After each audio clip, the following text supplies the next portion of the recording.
Hey everyone, welcome back to my channel. If you're new, make sure you subscribe before you leave. But if you've already been here, you already subscribed, then welcome back. Today's video is another pregnancy vlog. Today I'm actually 9 months. I'm exactly 36 weeks. So I feel like I hit a major milestone. I'm so happy. But this video is actually focusing on week 35. And by the title, as you can tell, this is going to be about you know, how I had a labor and delivery scare at 35 weeks, which was just last week. Okay. And excuse this big bump on my face. Like, some days it's a good skin week, some days it's a bad skin week, and it's kind of in the middle. This bump is huge, but I had to film this video because it might be my last, and here's why. And if you keep watching, you'll find out why. Oh, and by the way, this is all my daughter's stuff behind me. I finally, you know, got a chance to get around to put her bed up. Well, her dad did anyway while I watched. So this is her bassinet behind me, and a lot of her stuff over to this side that's caught in the frame. She just took over everything. So this is what you see in the frame. So let's just jump right in. Okay, so I want to give like a little backstory, just a little bit, because I feel like I failed to mention this in my last videos. Like, none of my videos I ever even told you guys this. Okay, so from my very first visit to my OB office, I started going to them around 13 weeks because I was still seeing my regular GYN because she used to be an OB doctor. So my very first time going to my OB doctor that I go to was around 13 weeks. The very first time that I went, my blood pressure was a little elevated from the start. It wasn't super high, like, at all, but it was a little elevated. So they had put me on baby aspirins at 13 weeks, and they told me I would stop around 35 to 36 weeks. So I've been taking them, and everything was going great all the way up until like a little bit after my baby shower. So around weeks 30 or 31, things start to spiral at week 30, when I told you guys that I was 1.5 centimeters dilated at that point, and I had to get the steroid shots to help her lungs be more developed, just in case she would be born early. So things start spiraling out of control then, and it just got worse as time went on. So around week 31, my pressure started to get even higher. So they're like, we're gonna keep an eye on it. So I had to come back like the next week, and it was high again at like 32 weeks. So around like 33 weeks, I was diagnosed with gestational hypertension, and my pressure's just been going up and up and up and up. And it seems like the baby aspirins haven't been working since around 32 weeks. Like, it just randomly stopped working. Like, I don't know if it stopped working, but I know around like 33 weeks is when I had to start getting non-stress tests because my blood pressure was so high, and I had to go buy a blood pressure cuff and machine and monitor my blood pressure every day. So things have been crazy. That's the backstory. I forgot to tell you guys that. I realized that I never even told you guys that. Okay, so let's get into this labor and delivery scare. That's why I had to tell you guys that, because this all ties in. So my blood pressure has just been skyrocket high. I've been monitoring it every day with my blood pressure cuff, as I've been saying, in the machine, and I have to send it to my doctor every day. So I swear, the last 33 and 34 weeks, I was in labor and delivery back to back. Like, matter of fact, it's like almost, I want to say almost weeks 32 to 34, but I don't remember. But I know weeks 33 and 34, I was in labor and delivery like non-stop. So for the last 3 weeks, I've been in labor and delivery, like, for my blood pressure.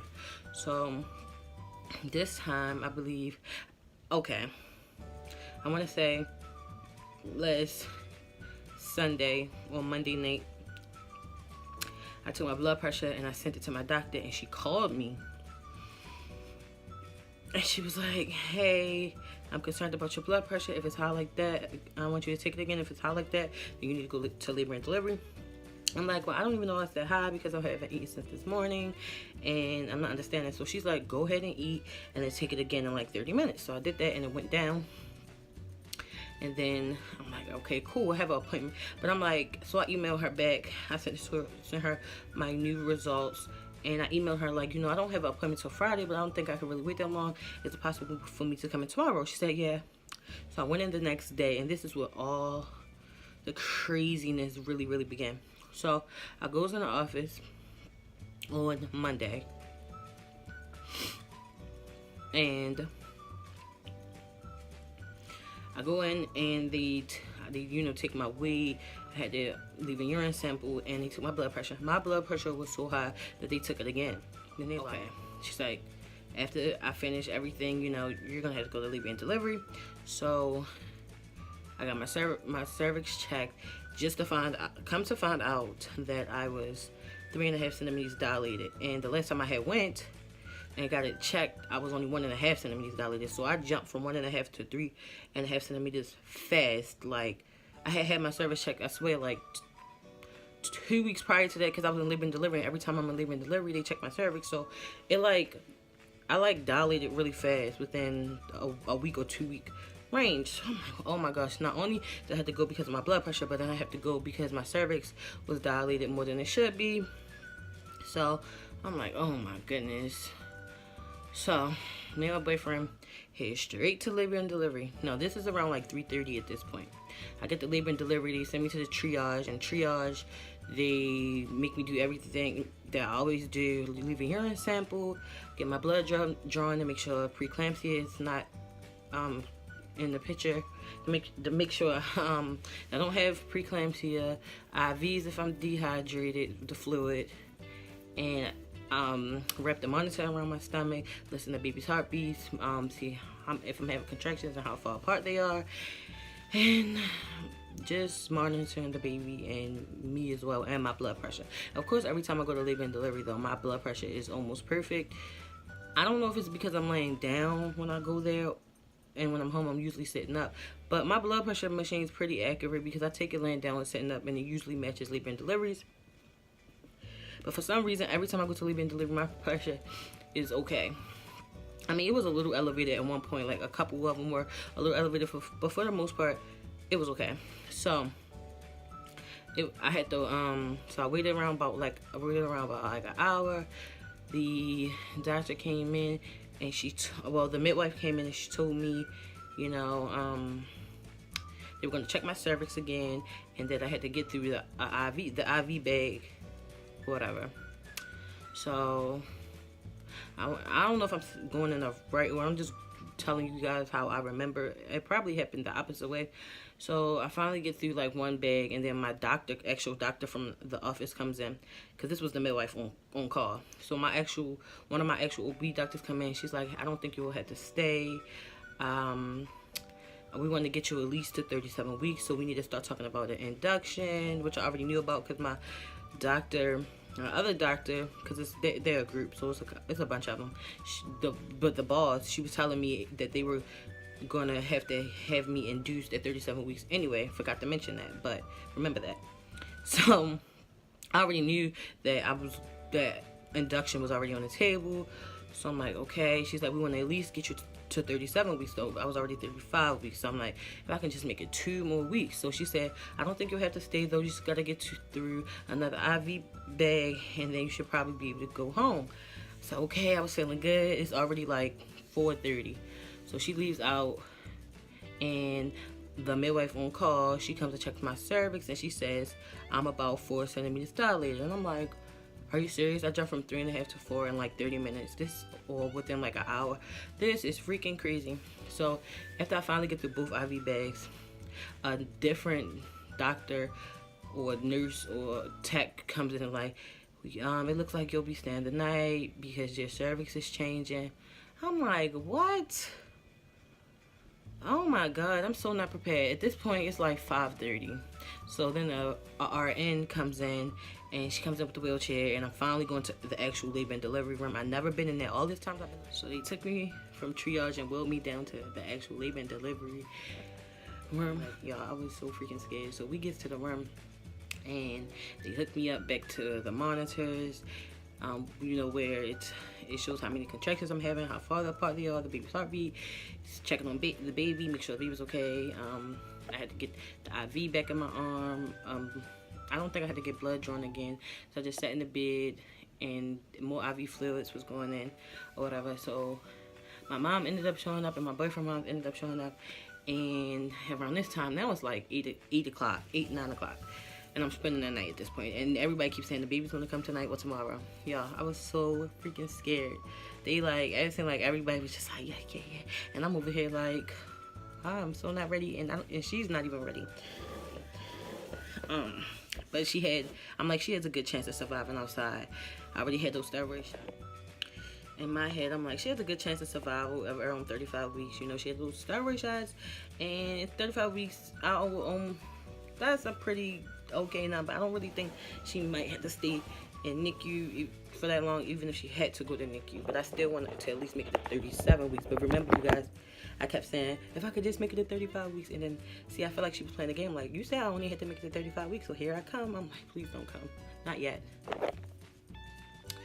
So, it's around like 10 o'clock, 11 o'clock. My boyfriend's mother finally leaves because she's like, I don't think the baby's going to come tonight, so I'll come back tomorrow. And the room I was in, the bed was so freaking uncomfortable. Just like in triage, the beds are so uncomfortable. Even though you can adjust the beds.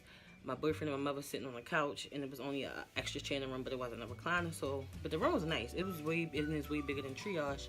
But I'm like, this is gonna be a long night. My mom's like, I'm gonna stay the night. My boyfriend's staying the night, obviously. So they ended up sharing the couch or whatever. And the couch was not even that big. And so throughout the night, I swear the night was moving so slow. When my boyfriend walked his mother downstairs, he was only gone for like 15 minutes. I swear I slept for 15 minutes. As soon as he came back, matter of fact, I came back, I woke up like 10 minutes, I had woke up like 3 minutes before he got back. And I'm like, dang, I was only asleep for like 15 minutes for real. So then I fell asleep again, and the nurses kept coming in and out. Every time I would move, if the monitor on my stomach moved and they couldn't hear the baby no more, they would have to keep coming and keep fixing the belt on my stomach. So that was so annoying. Like, I couldn't even really sleep. Then I had to keep going to the bathroom because the fluids, it's fluid, so it just makes you have to keep going to the bathroom. It's like water. So I was running through those bags, had to keep going to the bathroom. It's finally like 12 o'clock. I fell back asleep, woke up again like 30 minutes later. I'm looking at my phone like, are you serious? And I could not eat. That's what another thing. I hadn't ate since 8 o'clock that morning, and they would not let me eat no solid foods. Like, they had me on like a clear liquid diet. At first they wasn't letting me have anything, and I'm like, oh, that's not gonna work. So they let me have some chicken broth, a lemonade, little icy, it's clear, some Jello, and some ginger ale, and some ice or water. And I was so hungry, like I was about to cry. Like, my stomach was burning. If I would have knew that I was gonna be in that and all this would have happened, I would have ate again. I would at least ate lunch. My plan was to eat lunch when I had left, but it's funny how life works out. Anyway, so I fell asleep around 1 again. I just kept falling asleep, and I remember the nurses had to keep coming in and keep fixing my belt. I could get up and go to the bathroom myself, but I had to take the IV thing with me, roll it in the bathroom with me, which was so uncomfortable. And I had to take the belt, the things out the machine, because the belt still stayed around my stomach, but I had to take the plugs out and carry that with me with the IV machine and plug it back in when I was done. It was so hard to go to the bathroom with all of that stuff. Like, I was like, oh my God. And I was going to the bathroom like every 30 minutes. I'm like, I really want to hold this, but I can't. I'm like, I gotta go so bad. Like, I can feel her head on my bladder, so it's just so hard for me to like even attempt to hold my bladder. I don't even attempt to do it because it started hurting. So I don't know how I even made it in the morning, you guys. But they even came back to check my cervix. They checked my cervix so many times. I could not even get comfortable. You would think I was comfortable because I was in the bed, but I was just as uncomfortable as my mother and my boyfriend. Like, I swear, it was just the worst. So morning came, and it dragged. I didn't get seen right away. I mean, doctors came all in my room throughout the night, in the morning, but they weren't really saying anything. They wasn't even my actual doctor. It was just a bunch of doctors on call that wasn't really telling me nothing that I didn't already know. I'm just like, I want to go home. So my doctor finally came in around like 9, and she was like, she was gonna let me go home, stay on bed rest. When I go back to the office, we'll pick my induction date. So my induction date is actually this week. I know the actual date I'm getting my induction, I'm getting induced. and I'm so scared because it's in the single digits now. Like, I am so scared. So this might actually be my last video. I'm not sure. I'm so scared, y'all. Like, I'm already, but the great thing about it is that they were saying that I'm already 4 centimeters dilated, so I don't even have that much more to go. And that was last week. I probably am like 5 right now. I'm like, from doing nothing. I stay in the house. They didn't even have to put me on bed rest. I don't even leave the house really, except for on Saturdays. That's really like the only time I leave the house, if that.